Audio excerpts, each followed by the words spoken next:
La saison de Formule 1 de Ferrari a pris un nouveau tournant dramatique. Et cette fois, c'est Lewis Hamilton qui a révélé quelque chose de vraiment inattendu. Après des semaines de spéculations, de rumeurs dans le paddock et de résultats décevants, Hamilton s'est avancé avec une déclaration audacieuse qui pourrait avoir des conséquences profondes pour la Scuderia. Ces récents propos ne suggèrent pas seulement des problèmes techniques, mais exposent également un déséquilibre croissant au sein de Ferrari que peu de personnes osaient évoquer publiquement jusqu'à présent. Pour une équipe déjà en difficulté, le moment ne pourrait pas être plus mal choisi. Après un début difficile dans sa carrière chez Ferrari, on attendait de Lewis Hamilton qu'il utilise son expérience pour conduire la Scuderia vers la stabilité et la compétitivité. Mais après seulement 3 courses dans la saison 2025, le septuple champion du monde commence à exprimer ses frustrations. Et elles ne concernent pas uniquement la performance. Après le Grand Prix du Japon, Hamilton a fait une déclaration qui a résonné dans tout le paddock. Il y a un certain déficit entre les deux côtés du garage concernant un élément de la voiture. De mon côté, quelque chose ne fonctionne pas comme il devrait.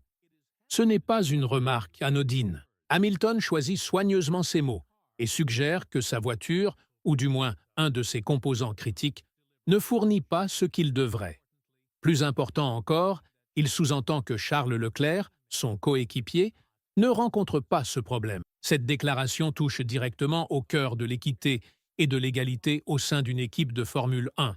En théorie, les deux pilotes devraient disposer du même matériel, des mêmes mises à jour et des mêmes réglages de base. Mais si Hamilton remarque un déficit spécifique de son côté du garage, cela indique une grave disparité interne qui pourrait miner la confiance, les performances et, à terme, les résultats. N'oublions pas que Ferrari n'est pas étrangère aux complications internes. L'équipe a perdu le championnat des constructeurs face à McLaren pour seulement 14 points l'an dernier et a abordé la saison 2025 avec un nouvel élan et de grandes attentes. L'arrivée de Hamilton devait symboliser un nouveau départ, mais semble au contraire avoir révélé une nouvelle série de problèmes. Pour rendre la situation encore plus intéressante, ce n'est pas la première fois cette saison que des questions sont soulevées concernant la SF25 de Ferrari. À Shanghai, Hamilton et Leclerc ont tous deux été disqualifiés après le Grand Prix. Hamilton pour une usure excessive du patin de fond plat et Leclerc pour une voiture en sous-poids. La cause de ces problèmes est probablement liée au réglage, à la hauteur de caisse et à la sensibilité des composants. Autant de signes montrant que la SF25 évolue à la limite de la fiabilité et de la conformité au règlement. Et maintenant, à Suzuka, nous avons vu la première divergence claire dans la philosophie de réglage entre Hamilton et Leclerc. Tandis que Leclerc est resté fidèle à une configuration familière utilisée lors des courses précédentes, Hamilton a choisi une voie différente. C'était un risque calculé, un signe qu'il essaye de trouver des réponses que son côté du garage n'a pas encore découvertes. Hamilton a de nouveau terminé loin derrière et l'ambiance autour de lui était révélatrice. Il ne s'agissait pas seulement d'un week-end de course difficile, mais d'un problème plus profond et systémique qui s'est construit depuis Bahreïn. En parlant de Bahreïn, c'est là que Ferrari espère désormais redresser la situation. Pour la première fois cette saison, la Scuderia apportera une mise à jour significative à la voiture. Un nouveau plancher qui devrait, en théorie, aider à équilibrer la SF25 et offrir plus de constance dans différentes conditions de piste. Le jeune pilote Ferrari Dino Beganovic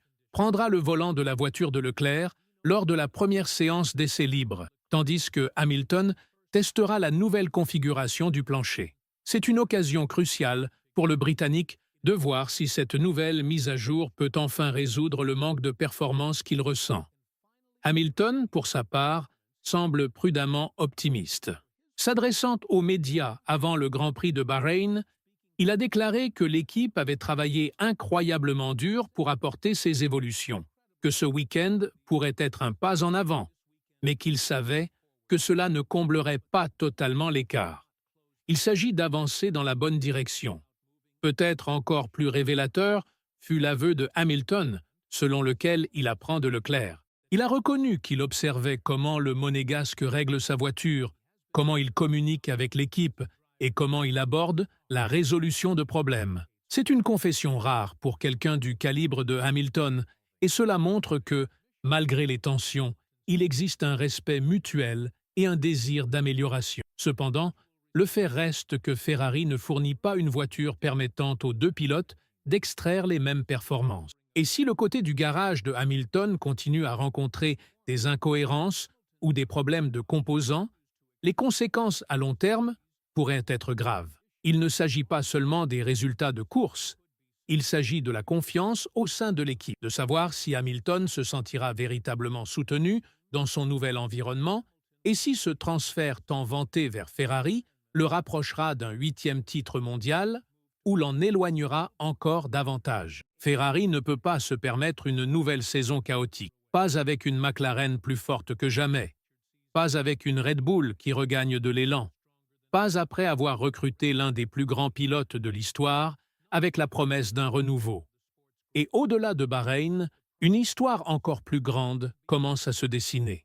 Une histoire qui pourrait définir l'ensemble de la saison de Ferrari et même l'avenir de Hamilton avec l'équipe. Si ce week-end s'avère être un tournant, cela pourrait insuffler à Ferrari l'élan dont elle a désespérément besoin.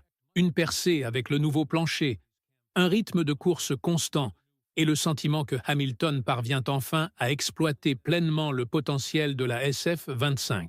Ce serait un véritable changement de donne.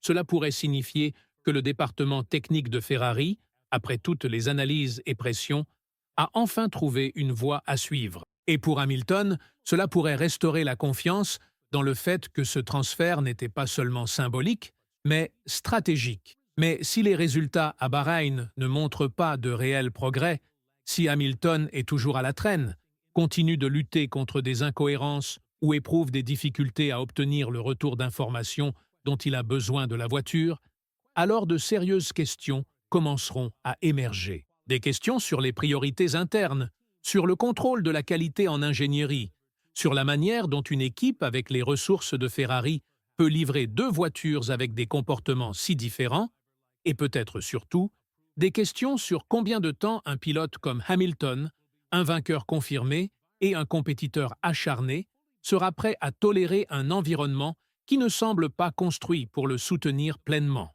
Et n'oubliez pas, il ne s'agit pas seulement de Bahreïn. Le Grand Prix de Miami approche à grands pas, et Ferrari prévoit déjà une mise à jour encore plus importante pour ce week-end-là. Ce qui se passe ici à Sakhir va donc donner le ton pour la suite.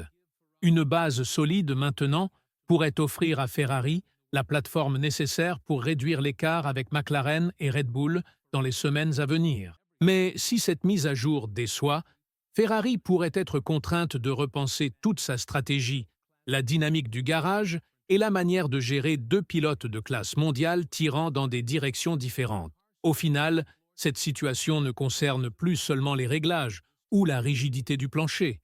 Elle touche à l'identité même de l'équipe. Ferrari est-elle vraiment prête à évoluer et à construire une voiture qui s'adapte au style unique de Hamilton, ou s'accroche-t-elle encore à de vieilles habitudes et suppositions qui continuent de la freiner? C'est pourquoi Bahreïn est important, non seulement en tant que course, mais en tant que référendum pour savoir si Ferrari construit réellement une équipe pour deux voitures ou si, au fond, elle continue d'opérer avec un déséquilibre qui pourrait faire dérailler une nouvelle saison. Et maintenant, c'est à vous.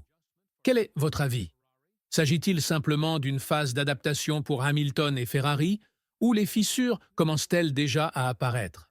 Pensez-vous que ce nouveau plancher peut enfin instaurer l'égalité entre les deux voitures, ou verrons-nous Leclerc continuer en tant que numéro 1 de facto, tandis que Hamilton mènera ses propres batailles? Laissez votre opinion dans les commentaires. Je suis vraiment curieux de savoir ce que vous en pensez. Je lirai tout comme toujours. Et si vous avez apprécié la vidéo et que vous ne voulez rien manquer des rebondissements de la saison 2025, n'oubliez pas de liker la vidéo, de vous abonner à la chaîne et d'activer la cloche pour être les premiers informés des nouvelles actualités. N'oubliez pas non plus de jeter un œil à ma deuxième chaîne, le lien est ci-dessous. Vous y trouverez de nombreux contenus exclusifs sur la Formule 1, des analyses techniques à la politique des équipes et bien plus encore. Merci encore d'avoir regardé et à très bientôt.